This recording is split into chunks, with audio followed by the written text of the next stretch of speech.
ready for a championship game on Friday? Real good, yeah, excited.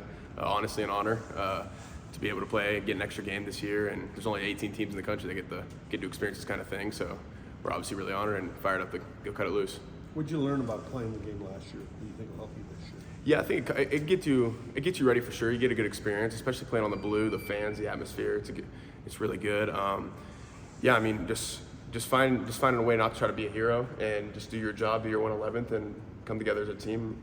Just find a way to come out on top. So don't want to be a hero. Can you take us your yards after the catch mentality last week though? Yeah, I mean, yeah. I've always had a mentality like you get the ball, you don't go down, and I'm looking for the end zone every time, and got the ball in my hands, and credit to the O-line, credit to the receivers, the play call, Max, of course, getting the ball to me, but just finding a way to make a play. I mean, both were big, but one did result in your first career touchdown. Yeah, for sure, yeah. It was a great screen, great call. O-line did a great job getting out, and just that same mentality, really just trying to get out and just try to get in the end zone. Really wanted it for my first career one, so. Seems like you've been more active lately. Why do you think you've been much more part of the game and have the results? Yeah, I think I try to find my role in the team, and I try to, like, whatever I'm told to do, I'm going to do it at 110%.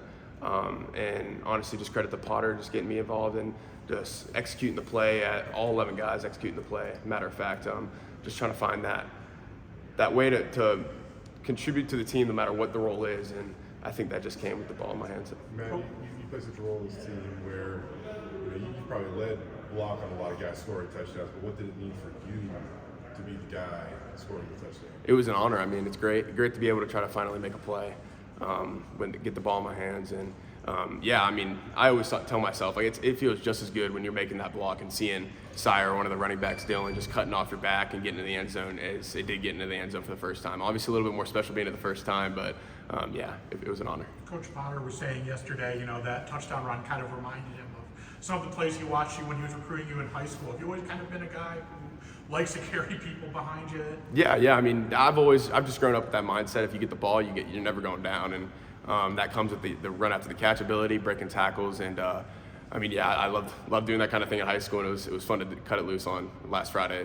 Finally. Did you realize how many people you were carrying with you? I really didn't. I mean, in my mind, like it's all a blur when it's in the moment. You're just trying to fight to survive and stay up. So watching the film back, it was pretty cool seeing the tackles that I broke. What was your favorite memory or memory that stands out last year, Mountain West Championship, and one of the fine nights in Boise sports history? Yeah, I think the biggest one for me was the 2-minute drive where Ashton ripped it right before the half at least, 80 yards for a touchdown. I told him before the play, I was like, you're gonna score on this. And just being able to, me and Hall Schmidt, we made a critical block on that play to seal the edge, and he cut it right off our hip and just went to the house. And that was kind of a killer in that game, and it felt really good. You said it to him in the huddle. Right, when we were in the huddle in the TV timeout, I was like, this one's going. And it was great to see. Was that about as loud as you've ever heard the stadium? Oh, 100%, yeah. I've never heard Albertsons that loud. It was great seeing the fans and just erupting when we scored there. When you get to the line and it's a running play, can you tell, like, you think whether it's going to pop?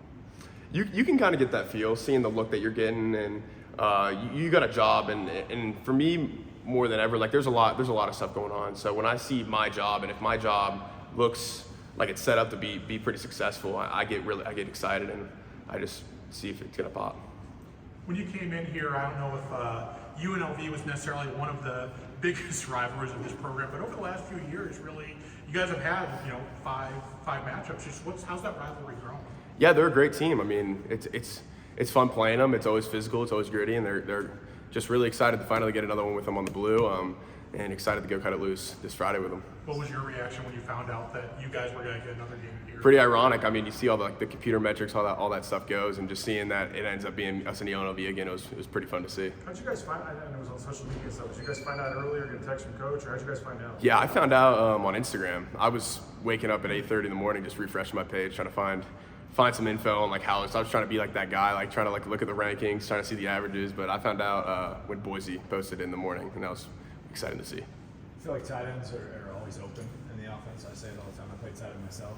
How much do you tell that guy or Max, hey, find me, I'm always open? Yeah, I mean, it's more just doing your role in this offense, because this offense can be really explosive when all 11 guys are doing their job. And Yeah, I mean, obviously, like you want the ball in the offense, but at the same time, just seeing how the offense drives on the field and succeeds, I mean, that's always fun. And yeah, I think me and Louder are great playmakers, and it's always fun to see us get the ball. How do you look at kind of the experience you're getting now and the impact you're making, and knowing the next year, with Matt gone, you got a chance to kind of ascend to that top spot, and how exciting, I guess, is that when you think about your potential in the future? Yeah, it's exciting. I mean, Matt Louder's been the greatest role model for me, like growing up and stuff, through this offense and stuff.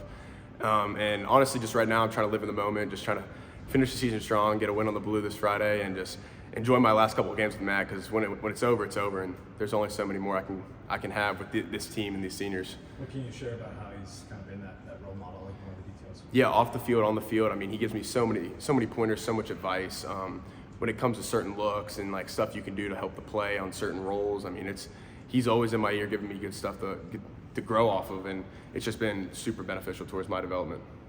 What have you learned about him from his season he's had this year? Like last year, obviously big catch numbers and things like that, and sometimes you work hard and the game just might not reward you or whatever, right? So like, what have you just learned about Matt? Because clearly he's one of the best tight ends in the Mountain West Conference. Yeah, I mean, yeah, for sure. I mean, that dude's a competitor, and his at the end of the day, I'm the same way. He's programmed me this way. It's you want to win the game, and he is as happy as the entire team, no matter how many catches he has, how many yards. I mean, he does his job every play, and no matter what it is, no matter what he's called to do. And that's kind of the biggest thing that's grown on me is like you don't look too much into the yardages and the catches and stuff like that. You look at the wins and the losses, and that's all people are going to remember at the end of the day.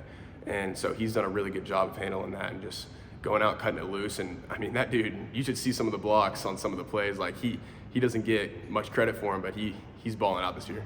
I know you guys what's it been like having Maddox back out there? It's fun, yeah. Obviously, I love Maddox.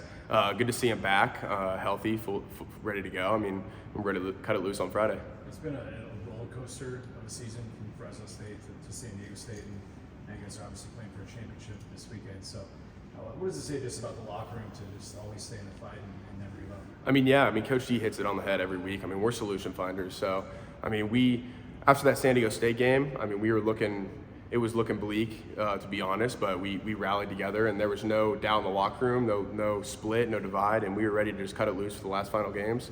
The chips fell on the table, and it lined up for us to get another game on the Blue, so we're blessed to be able to cut it loose. I know you guys always put a premium on ball security. UNLV has a knack for taking the ball away. So what do you guys got to do this week, and what do they do so well that to get the ball back? Yeah, they're great playmakers. They take the ball away really well, and just we've made it an emphasis this week to keep the ball in our hands, like protect the football, make good decisions, and just we win games when we don't turn the ball over and we win the turnover battle. So that's been an emphasis this week, and just looking to execute that on Friday.